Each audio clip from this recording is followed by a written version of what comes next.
தமிழக மக்கள் அனைவருக்கும் வணக்கம். அதாவது கடந்த ஒரு 15 நாளாக சரியாக சொல்லணும் அப்படின்னா, அம்பாசமுத்திரத்தில் நாம் தமிழர் கட்சி சார்பாக செந்தமிழன் சீமான் வேட்பாளராக நிற்கிறார், களமிறங்குகிறார் என்று அறிவிப்பை வெளியிட்ட பிறகு நாம் தமிழர் கட்சி மீதும் செந்தமிழன் சீமான் அவர்கள் மீதும் அவதூறுகளும் ஆதாரமற்ற குற்றங்களும் வலம் வருகின்றது. இதை ஆளுங்கட்சியான தமிழக வெற்றிக் கழகத்தை சார்ந்த அனைத்து பேச்சாளர்களும் விமர்சனம் செய்து கொண்டிருக்கிறார்கள். அது ஏன்?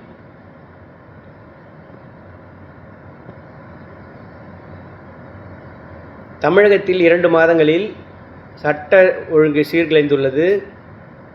பாலியல் வன்கொடுமை, கொலை, கொள்ளை, கனிம வளங்கள் திருட்டு, மணல் குவாரி திறப்பு, சூயஸ் நிறுவனத்திற்கு ஒப்பந்தம் சேலம் மாநகராட்சியில், இது போன்ற செயல்களுக்கு வாய் திறக்காத, எந்த ஒரு அறிக்கையும் வெளியிடாத தமிழக வெற்றிக் கழகத்தின் ரசிகர்கள் சீமான் கட்சியை மட்டும் விமர்சிப்பது ஏன்? இவர்கள்தான் கூறுகிறார்கள் 4% வாக்கு, ஒரு சட்டமன்ற தொகுதி கூட வெல்லவில்லை, 234 தொகுதியிலும் கட்டுத்தொகை திரும்ப பெறவில்லை என்று விமர்சிக்கும் நீங்கள் பிறகு ஏன் நாம் தமிழர் கட்சியையும் சீமான் அவர்களையும் விமர்சிக்கிறீர்கள்? காரணம் என்னவென்றால், நீங்கள் செய்யும் தவறுகளை மக்கள் புரிந்து கொண்டு சீமான் பக்கம் திரும்பாமல் இருக்க நீங்கள் செய்யும் அரசியல் சூழ்ச்சி. இதுதான் உண்மை. ஓகே, நீங்கள் அரசியலுக்கு வந்த பிறகு, அதாவது கடந்த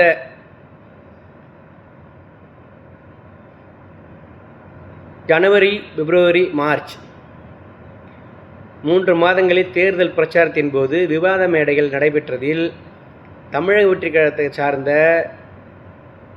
எந்த மாவட்ட செயலாளரும் பல இடங்களில் விவாத மேடையில் பங்கேற்கவில்லை. காரணம், நாம் தமிழர் கட்சி உறவுகள் பங்கேற்று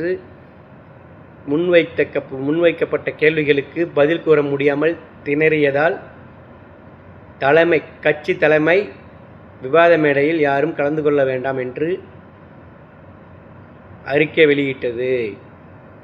இது சந்தேகமாக இருந்தால்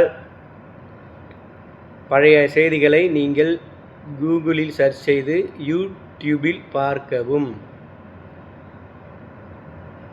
அப்படி இருந்த தமிழக வெற்றிக் கழகம் வெற்றி பெற்று கூட்டணி கட்சிகளின் உதவியால் ஆட்சியில் அமர்ந்து நாம் தமிழர் கட்சியை விமர்சிப்பதற்கு என்ன தகுதி இருக்கிறது?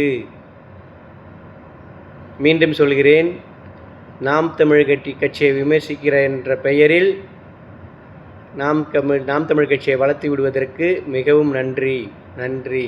வணக்கம்.